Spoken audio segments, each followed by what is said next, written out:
Assalamualaikum warahmatullahi wabarakatuh. Alhamdulillahi wahdah wassalatu wassalamu ala man la nabiyya wa la rasula ba'dah.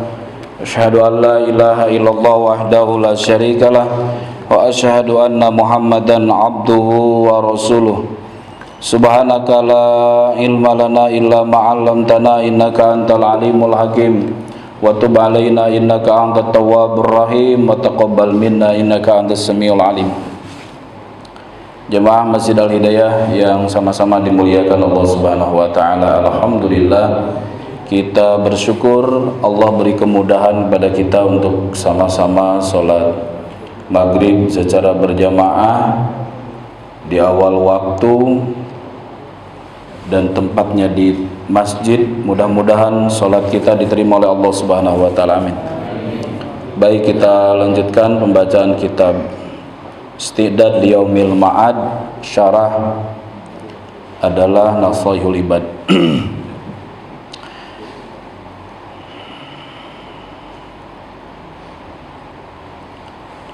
Bismillahirrahmanirrahim. Wa an Ka'bil Ahbari, dan telah diriwayatkan dari Ka'bul Ahbar,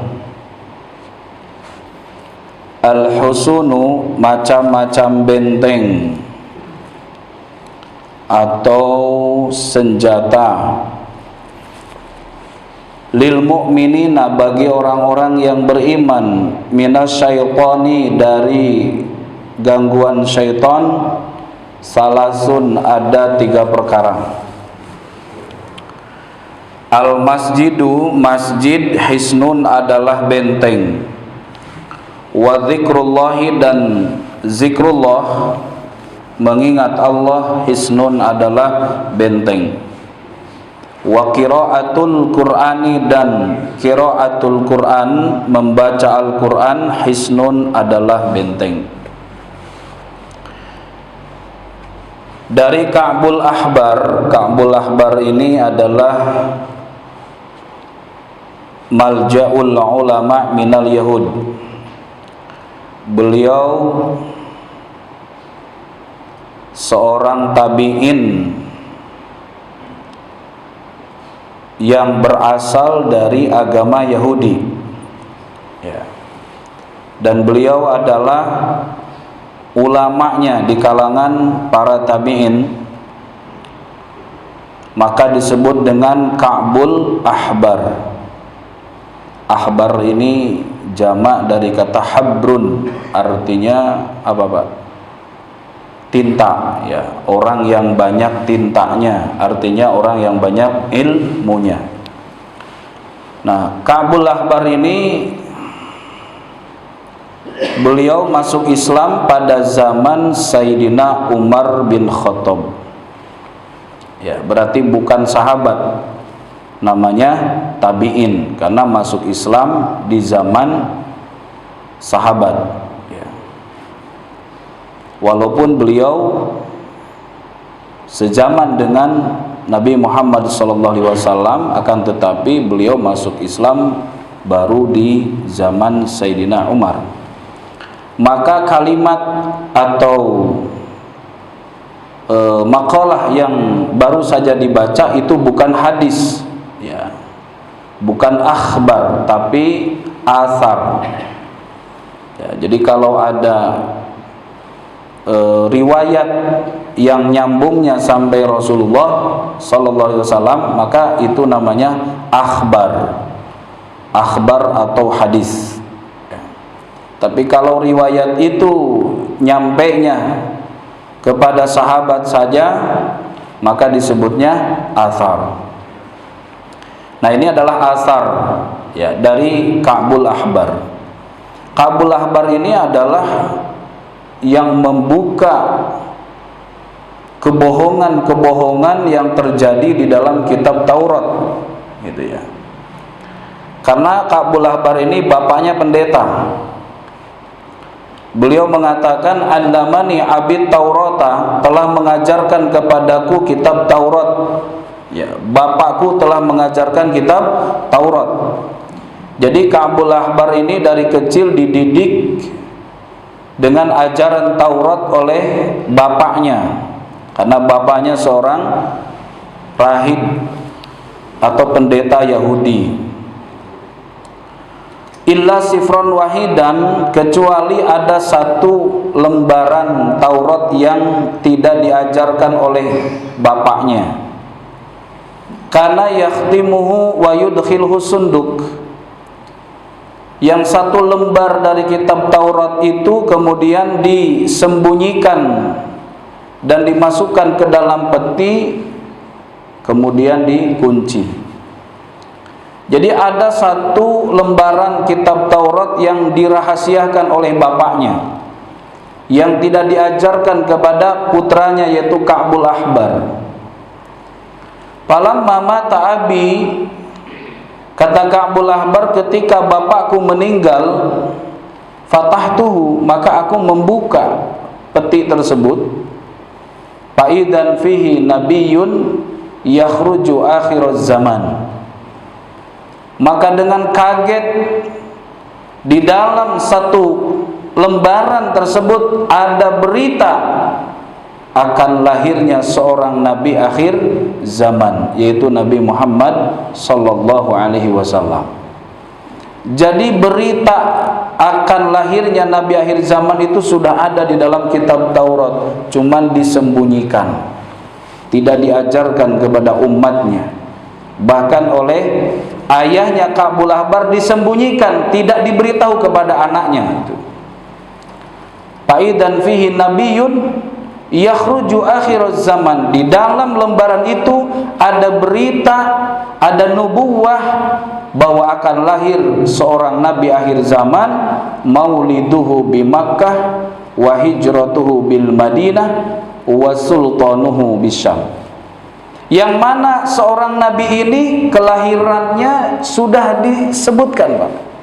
Ini memang manusia paling mulia, paling unik, istimewa.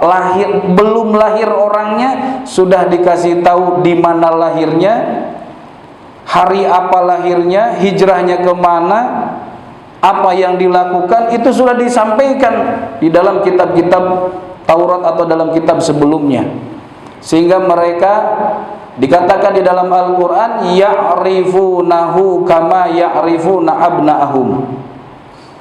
Orang-orang Yahudi itu mengenal Nabi Muhammad itu seperti mengenal anaknya sendiri, karena saking jelas rinci seperti apa sifat karakternya Nabi Muhammad SAW yang belum lahir itu. Mauliduhu bi Makkah, tempat lahirnya di Mekah, wa hijratuhu bil Madinah, hijrahnya ke Madinah, wa sultanuhu bisyam, dan kekuasaannya akan meluas, menguasai sampai negeri Syam. Itu sudah disebut dalam kitab Taurat. Nah, itulah isi lembaran kitab Taurat yang disembunyikan oleh bapaknya Ka'bul Ahbar. Nah, jemaah dimuliakan Allah Subhanahu wa taala, saya tidak akan membahas kisahnya daripada Ka'bul Ahbar, tapi apa yang disampaikan oleh Ka'bul Ahbar, al-husunu lil mu'minina minasyaitani talatun, bahwa benteng orang-orang beriman, maksud benteng di sini adalah minasyaiton, benteng dari kejahatan syaitan. Itu ada 3 ya. Apa yang disebut dengan al-hisnu atau benteng, al-makanul murtafi alladhi yamna'ul aduwa, tempat yang ditinggikan atau yang dibangun untuk mencegah daripada musuh. Wal hisnu aidon as-silahu kama fil asas. Dan hisnu juga bisa diartikan asilah atau senjata.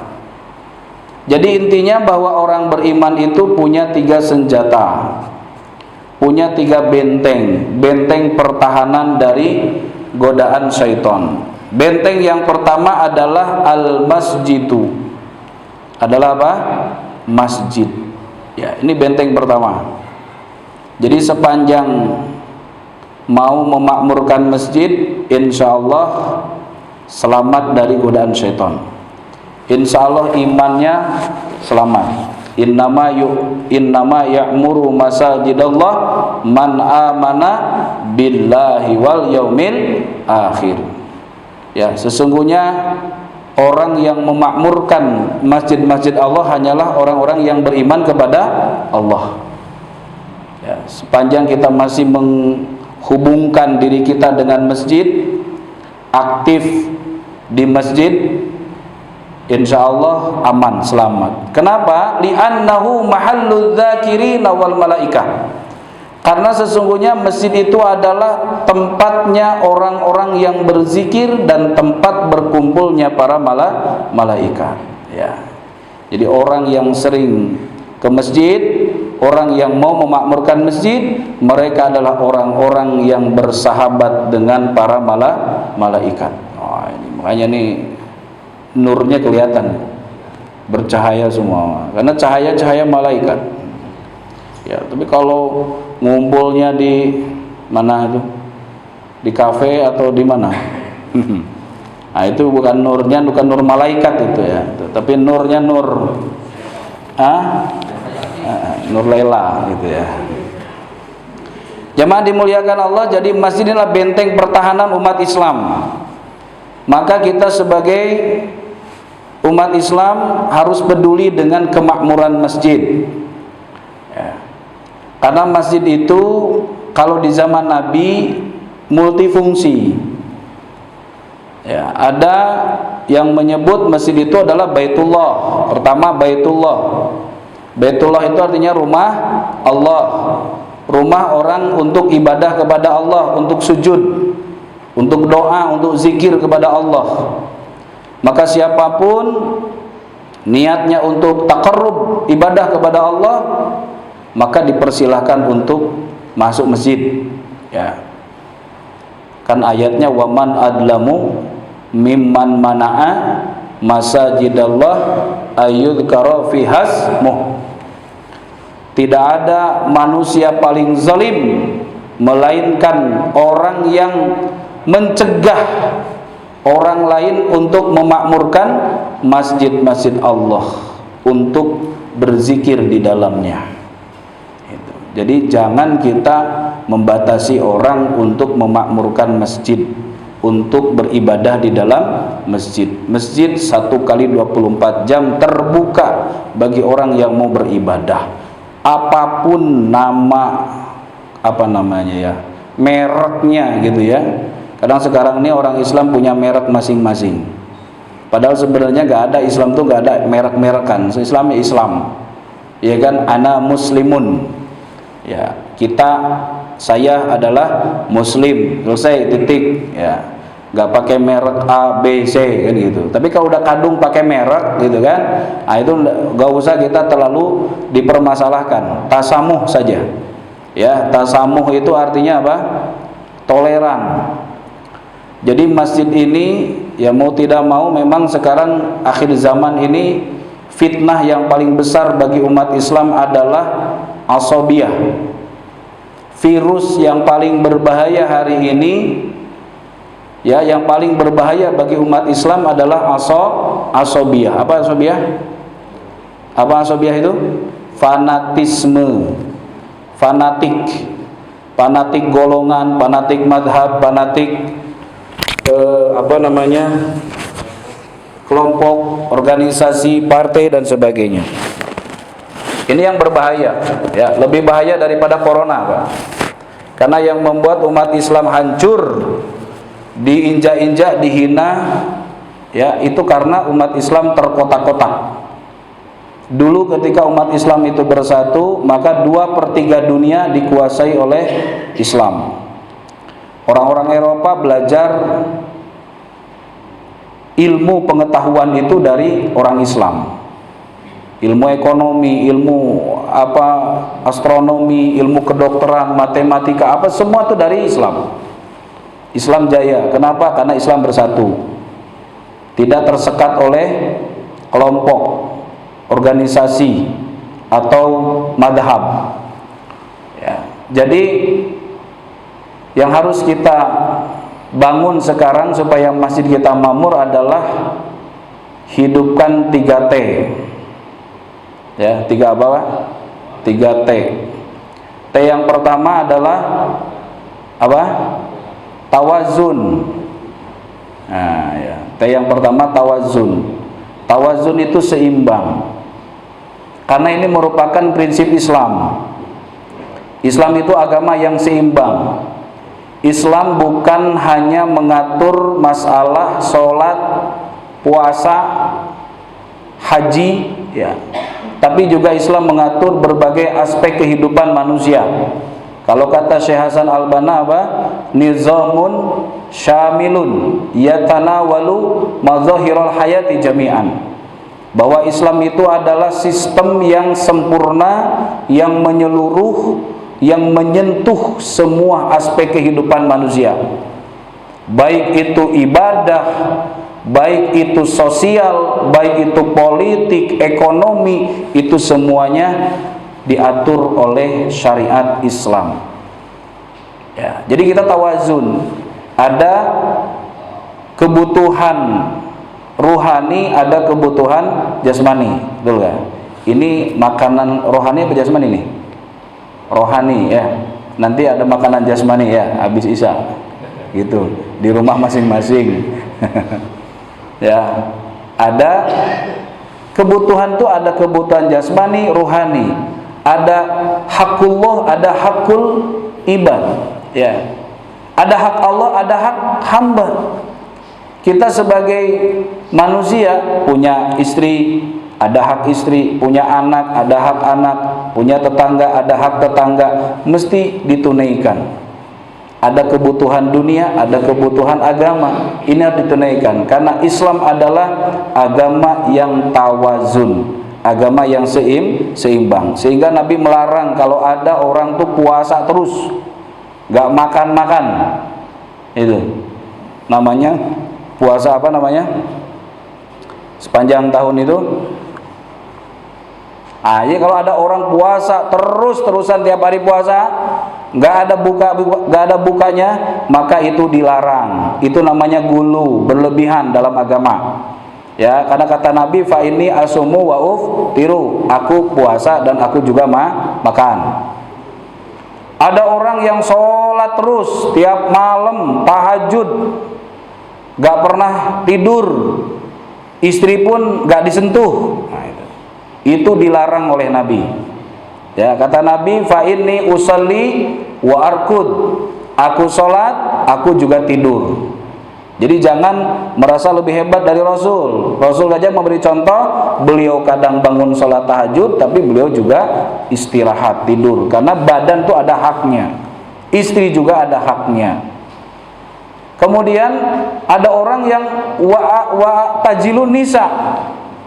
Kata orang ini, saya tidak akan kawin, gak mau nikah, gitu, mau fokus ibadah, mau itikaf terus, gitu, gak mau menyentuh perempuan. Kata Nabi, jangan. Kenapa? Wa atazawwajun nisa, aku juga menikahi wanita-wanita. Ya, betul nggak? Jadi agama itu tawazun. Agama ini adalah agama yang seimbang. Ya, ada keperluan jasmani, ada keperluan rohani, ada duniawi, ada ukhrawi.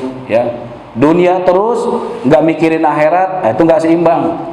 Akhirat terus pokoknya ngaji aja, ya, nggak pernah mikirin istri, anak dan sebagainya, hak keluarga, hak karyawan, itu juga salah. Jadi Islam tuh karakternya tawazun. Nah, yang kedua ada tawasud. Tawasud itu apa? Pertengahan.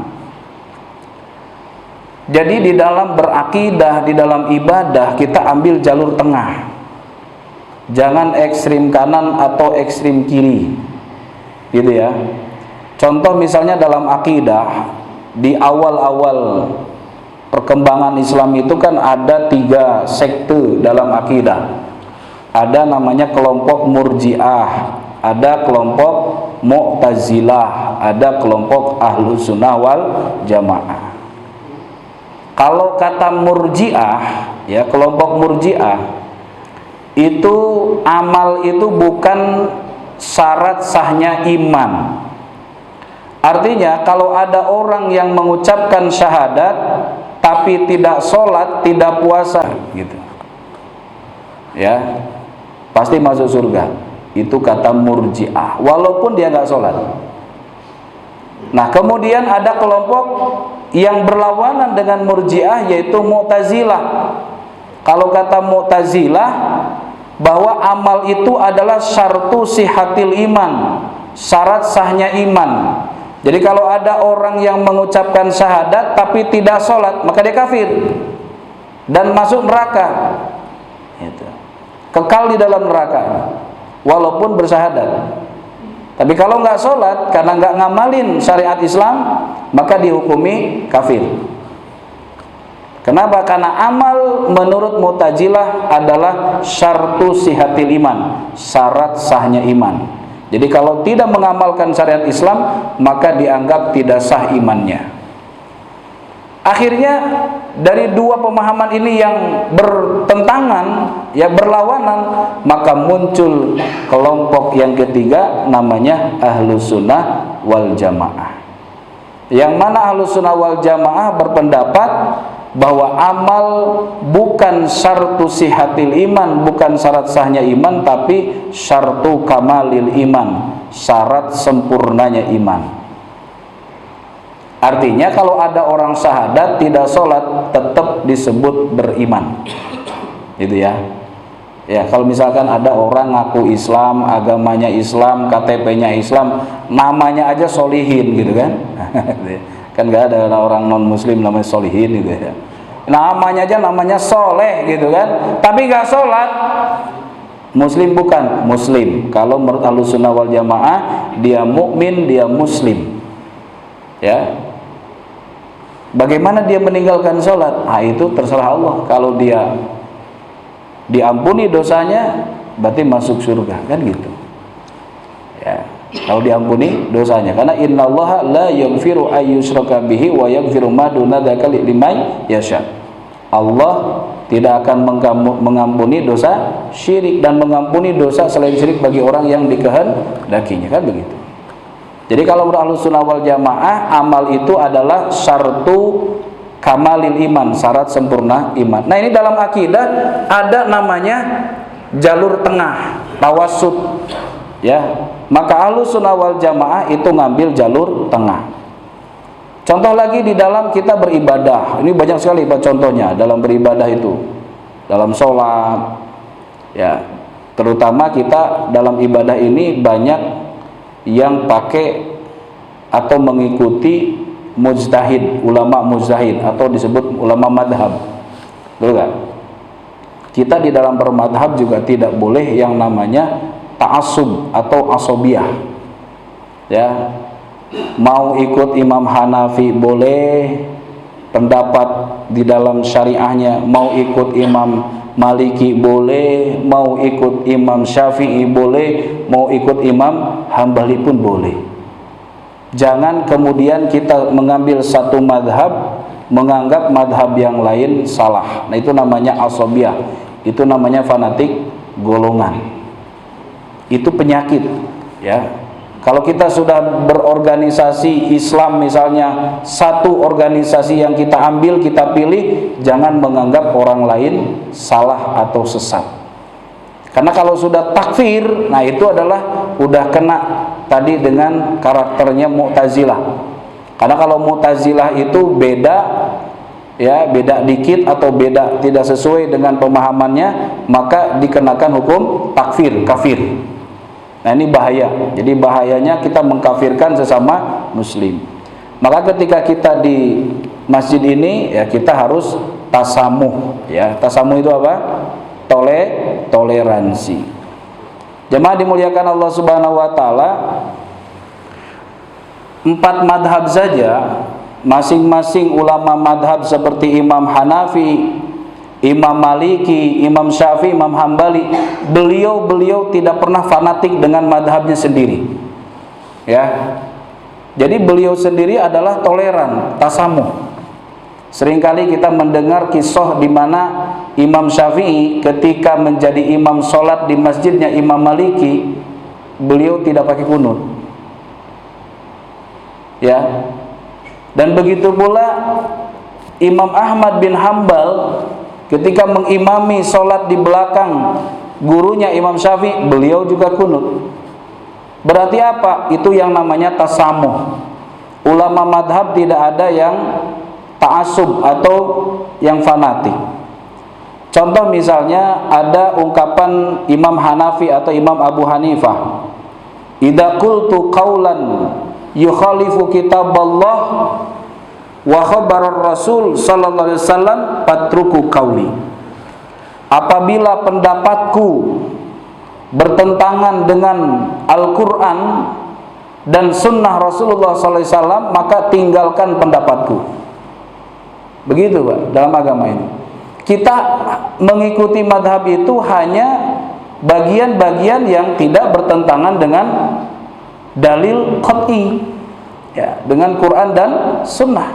Kalau memang ada yang salah, nggak usah diikuti. Begitu pula kita kepada kiai, ulama, Gus Habib misalnya, mohon maaf, kadang ada orang tuh terlalu fanatik dengan ustadznya atau fanatik dengan syekhnya, dengan gurunya. Padahal Imam Maliki sendiri beliau mengatakan, innama ana basyarun ukhti'u wa usibu. Kata Imam Malik, sesungguhnya aku adalah manusia yang kadang benar kadang salah. Ya, beliau mengatakan pendapat saya bisa benar bisa salah. Fangduru fi ra'yi, maka perhatikan pendapatku. Fakullu ma wafaqal kitab wa sunnah fakhuduh. Setiap pendapatku yang cocok, yang sesuai dengan Quran dan sunnah, ambillah. Wa kullu ma lam yuwaffiqil kitab wa sunnah fatrukuhu. Dan pendapatku yang tidak sesuai, tidak cocok dengan Quran sunnah, maka tinggalkanlah. Itu kata-kata Imam Malik.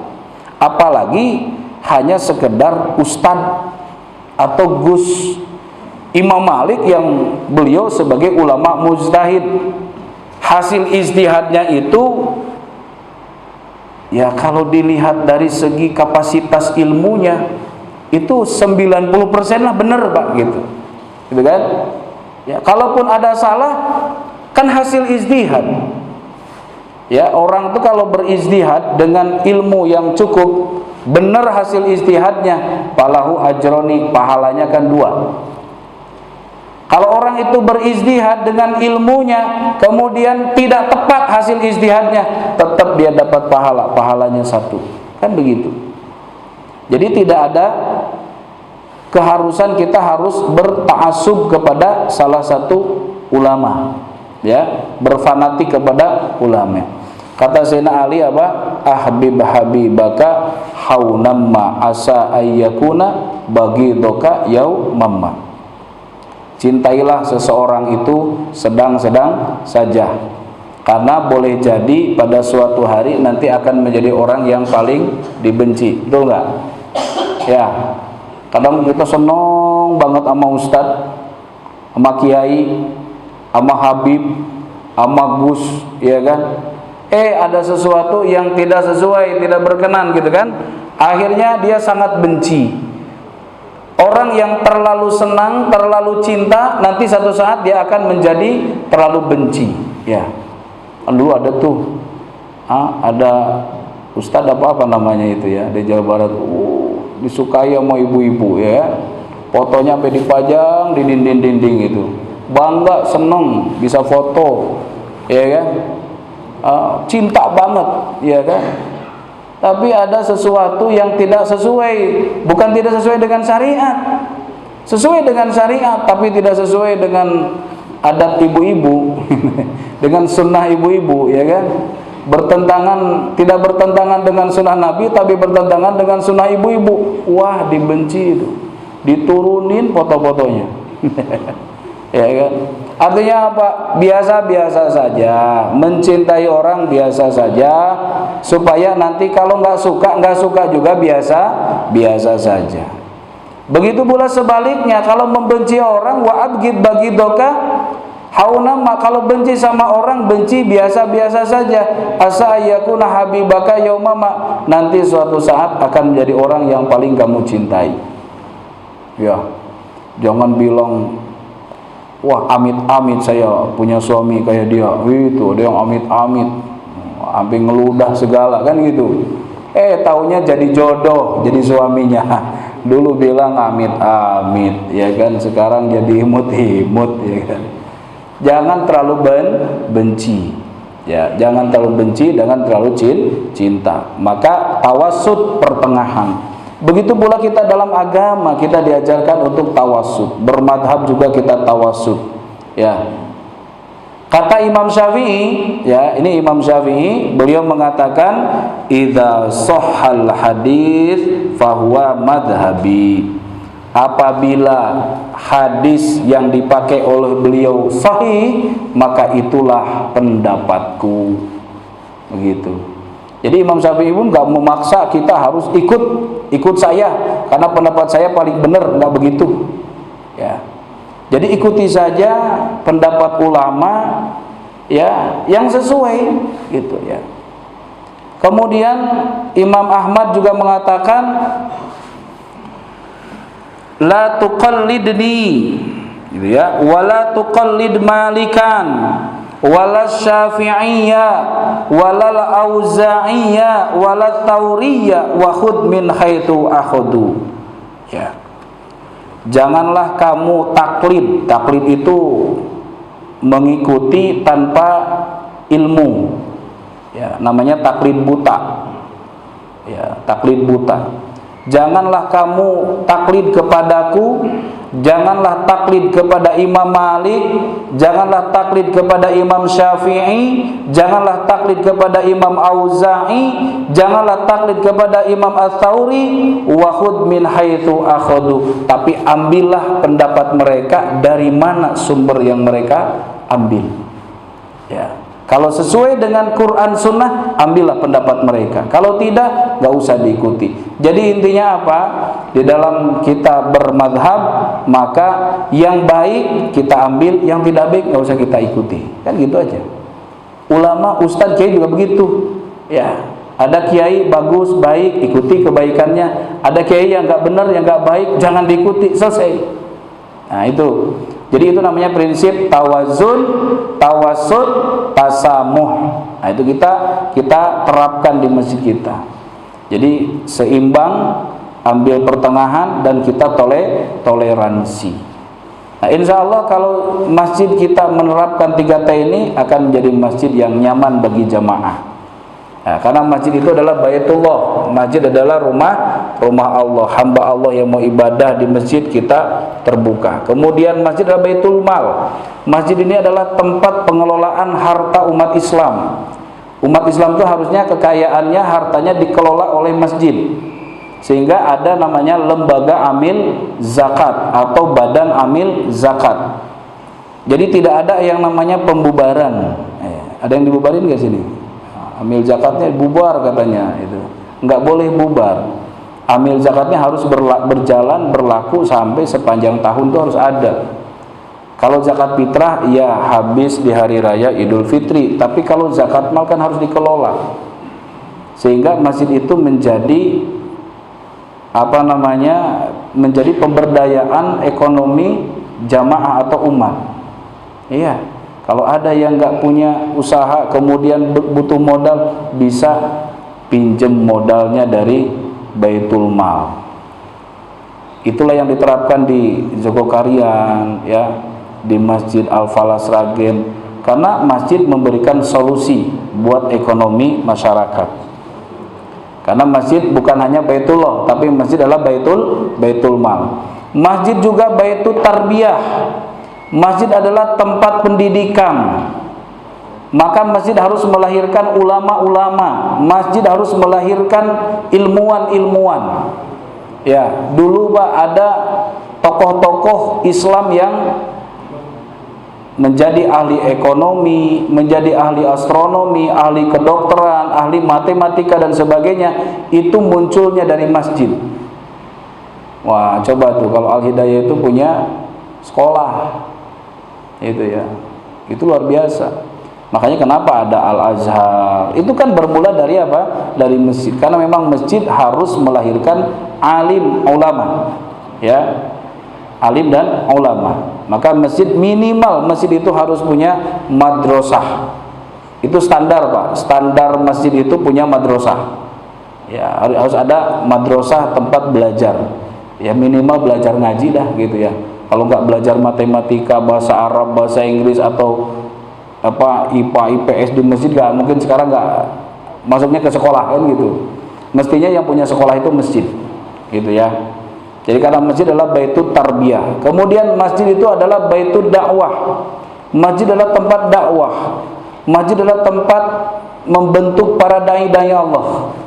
Kadang di kita ini masih ketimpangan, Pak. Ada satu tempat yang nggak ada ustadznya. Ada tempat yang ustadznya kebanyakan. Sampai ustadz sama ustadz aja berantem gitu, perebutan lahan gitu ya. Benar, di kita termasuk ustadznya banyak, makanya kita juga udah ustadz ini ustadz semua kan gitu ya, kebanyakan ustadz gitu. Harus diimpor, diekspor ya, harus diekspor ustadznya nih, ekspor ke Papua, nah gitu ya. Di sana banyak yang perlu diselamatkan, Pak, agamanya ya, bukan ibu-ibunya. Harus diselamatkan di sana ya. Di sana susah cari ustadz, cari khotib, ya. Nyari masjid juga susah. Kadang di kita masjid kebanyakan, ya kan? Ustadz kebanyakan. Nggak usah jauh-jauh, masih di Pulau Jawa saja masih banyak daerah-daerah yang nggak ada ustadznya. Saya punya tempat pesantren di Jawa Tengah di Brebes, masya Allah. Satu kampung itu nggak ada ustadznya. Itu. Padahal masih di Pulau Jawa itu. Ada tempat, ada kampung yang nggak ada ustadznya. Nah ini berarti kan masjid harus memikirkan, Pak, memikirkan daerah-daerah yang kosong. Nah, siap dikirim ya, itu ya, langsung mukim di Papua atau mukim di mana nih? Di Jambi sana, di pedalaman. Banyak anak-anak dalam di sana yang belum kenal Islam, ya, pakai baju aja belum bisa, Pak, mandi aja masih belum bisa pakai sabun itu. Nah ini perlu dipikirkan ini oleh DKM ini. Ya karena masjid adalah baitut dakwah ya. Nah ini adalah fungsi masjid. Jadi kalau masjid ini berfungsi sebagaimana fungsi masjid yang ada di zaman Nabi SAW, maka masjid akan menjadi benteng bagi umat. Sehingga umat Islam ini tidak ada yang namanya tadi murtad gara-gara nggak punya beras, ya kan? Murtad gara-gara nggak punya duit. Ya karena masjid tidak berfungsi. Kan begitu, Pak. Sekarang itu orang gara-gara apa? Kefakiran itu dijadikan alasan menjadi kekufuran. Kadal fakru ayyakuna kufron. Kadang kefakiran itu sangat rentan dengan kekufuran. Kefakiran rentan dengan kekufuran. Nah, makanya masjid harus jadi solusi. Ya, masjid jadi solusi. Ya. Alhamdulillah, al-hidayah tinggal ditingkatkan saja ya fungsi masjidnya. Ini yang pertama, al-masjidu hisnun. Yang kedua, wa dzikrullahi hisnun. Benteng orang Islam itu adalah zikir. Ya, jemaah dimuliakan Allah, kalau kita berzikir kepada Allah, maka setan tidak akan berani menggoda kita. Kenapa? Fa inna syaitan yanqabidu wa yata'akharu idza sami'a dzikrullah. Setan itu akan mengecil mengkerut, apalagi mengkerut. Pokoknya setan itu akan mengkerut, akan mengecil ketika mendengar orang yang zikir kepada Allah gitu. Jadi zikir ini harus kita biasakan, kita dawamkan. Yang dimaksud itu bukan harus duduk, pegang tasbih gitu kan. Zikir yang dimaksud adalah zikir dalam setiap aktivitas kita. 1 kali 24 jam kita kan banyak melakukan kegiatan, aktivitas, maka awali dengan zikir. Contoh, kita makan, baca bismillah, minimal kan gitu. Masuk WC ada doanya, masuk rumah ada doanya, masuk masjid ada doanya, apalagi? Ya semua kegiatan ada doanya, ada zikirnya. Itu yang dimaksud adalah wa dzikrullahi hisnun, bahwa zikir kepada Allah itu akan menjadi benteng. Ya. Di dalam hadis dikatakan idza dakhala ar-rajulu baitahu fazakarallaha inda dukhulihi wa inda ta'amihi qala syaitanu la mabita lakum wala asya. Apabila seseorang memasuki rumahnya membaca zikir, baca salam, baca doa, fakhraji bismillahi walajna wa bismillahi kharajna wa 'alallahi rabbina tawakkalna. Itu kan doa masuk rumah. Betul enggak nih? Apa salah? Betul apa salah? Oh, betul aja ya. Betul aja dah gitu ya. Itu doa masuk rumah. Kalau dibaca ketika kita masuk rumah, maka setan akan berkata kepada kawan-kawannya, la mabita lakum wala asya. Kalian tidak ada tempat tidur di rumah ini. Ya, tidak ada tempat tidur buat kalian di rumah ini. Tidak ada makanan buat kalian di rumah ini. Kenapa? Karena penghuni rumahnya baca doa ketika masuk rumah. Artinya bahwa setan itu tidak akan mampu tembus ke dalam rumah yang penghuninya masuk rumah zikir. Dan setan tidak akan ikut makan kalau yang penghuni rumah sebelum makan zikir. Setan tidak akan bisa masuk ke dalam kamar tidur kalau kita mau tidur zikir. Itu. Setan tidak akan ikut campur ya berhubungan suami istri kalau kita hubungan sebelumnya baca zikir. Begitulah setan. Setan itu lemah. Inna kaidas syaitani kana dha'ifa. Sesungguhnya tipu daya setan itu lemah. Karena setan itu dengan zikir takut. Ya, yang enggak takut dengan zikir itu kalau setannya udah jadi manusia, gitu ya. Coba aja tuh kalau setannya udah jadi manusia atau setan dari bangsa manusia, itu enggak kabur dengan zikir, Pak. Ya, itu setan manusia. Kalau setan jin takut, Pak, dengan zikir. A'udzubillahi minasyaitonirrajim langsung pergi. Tapi cobalah istri marah baca a'udzubillahi minasyaitonirrajim, itu enggak pergi-pergi itu. Iya, enggak takut tambah marah dia. Emang gua setan apa? Malah tambah marah lah ya gitu ya.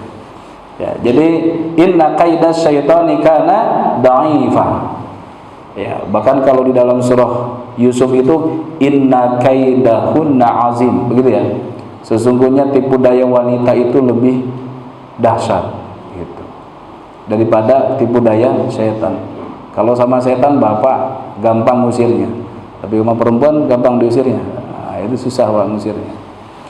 Terakhir, benteng orang Islam itu adalah qiraatul Quran, membaca Al-Quran. Ya, jangan tinggalkan baca Quran ya, walaupun 1-2 juz begitu ya. Bukan walaupun kalau begitu ya. Bacalah Al-Quran, karena Al-Quran itu akan menjadi benteng bagi orang beriman. La siyaman ayat al-kursi, terutama baca ayat kursi. Ya, kalau ayat kursi insya Allah hafal ya. Apalagi calon anggota dewan ya paling hafal ayat kursi karena pengen dapat kursi kan, gitu ya. Gitu. Man qalaha hina yumsi ujira minna hatta yusbiha. Siapa yang baca ayat kursi di waktu sore maka akan terlindungi sampai waktu pagi. Wa man qalaha hina yusbiha ujira minna hatta yumsi. Ya, barang siapa yang membaca ayat kursi pada waktu pagi maka akan dilindungi oleh Allah sampai waktu sore. Artinya ayat kursi ini sebagai pelindung. Idza awaita ila firashika faqra ayatal kursi la yazala alaika minallahi hafidun wa la yuqarribuka syaitonun hatta tusbiha. Apabila kamu hendak berbaring di tempat tidur, faqra ayatal kursi, maka baca ayat kursi. Allah akan selalu melindunginya dan setan tidak akan mampu mendekatinya sampai waktu subuh. Nah, jadi kalau subuh nggak bangun, berarti lupa sebelum tidur nggak baca ayat kursi. Kalau mau tidur baca ayat kursi, insya Allah subuhnya bangun. Ya, tidak akan dikekepin setan, gitu ya. Karena setan tidak akan mendekati orang yang tidur sebelum tidur baca ayat kursi. Ya, dan banyak riwayat lain tentang keutamaan membaca ayat kursi. Intinya jemaah dimuliakan Allah Subhanahu wa taala, 3 perkara benteng bagi orang beriman agar terlindungi, terhindar dari tipuan setan. Yang pertama, masjid. Makmurkan masjid, hidupkan masjid, hubungkan diri kita dengan masjid. Yang kedua, zikrullah, perbanyak zikir kepada Allah dalam setiap aktivitas, baca zikirnya, baca doanya. Kemudian yang ketiga adalah qiraatul Quran, ya, membaca Al-Quran, terutama satu ayat, yaitu ayat kursi, di mana ayat kursi dapat menjadi pelindung baik dari godaan setan maupun pelindung daripada kejahatan manusia. Itu. Mudah-mudahan 3 perkara ini bisa kita miliki dan kita niatkan untuk diamalkan.